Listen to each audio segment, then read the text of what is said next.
कर्नाटका हुकूमत की जानिब से मुसलमानों के 4% रिजर्वेशन को ख़त्म किए जाने का मामला सुप्रीम कोर्ट तक पहुंच चुका है।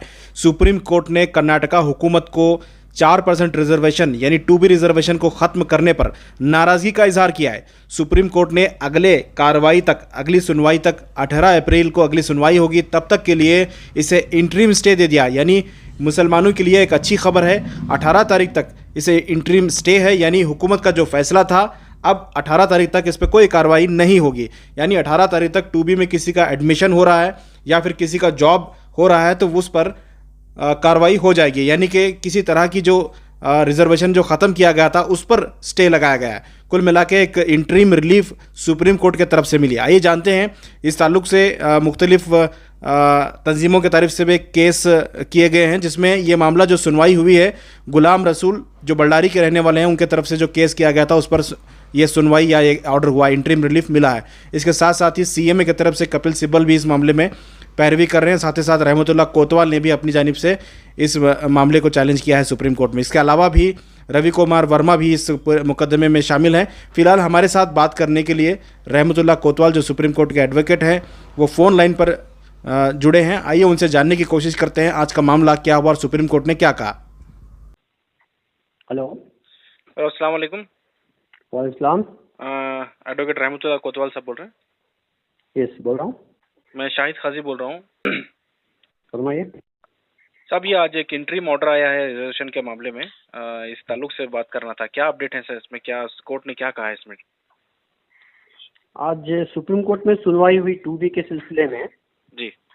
तो एक गुलाम रसूल का जो पिटीशन था वो मेन पिटीशन था, उसके बाद CMA और मेरा एक पार्टी इन पर्सन का पिटीशन था जी। Writ petition number 14881/23। जी। तो गुलाम रसूल की तरफ से दुष्यंत दवे आर्गुमेंट किए। जी। तो शायद CMA या दूसरे और एक पिटीशन से कपिल सिब्बल साहब भी जो है वो वीडियो कॉन्फ्रेंस से आर्गुमेंट किए इसमें। जी। तो गवर्नमेंट का ये कहना था कि इंटरिम ऑर्डर को बना कर दिया जाए। जी।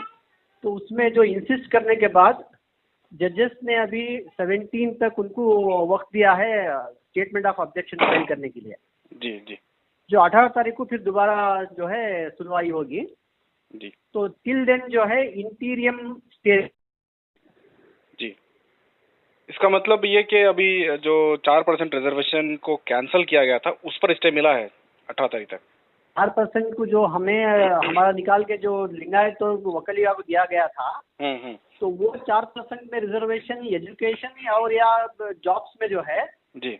अगर कोई एक रिक्रूटमेंट चल रहा है या तो एजुकेशन में एडमिशन हैं, जब तक जो है ये सिलसिले में कोई जो है नॉट टू प्रिसिपिटेट फर्दर कुछ भी जो है कार्रवाई नहीं होगी। यानी कि एडमिशन अगर कर रहे हैं 2B में तो एडमिशन हो जाएगा 2B के तहत।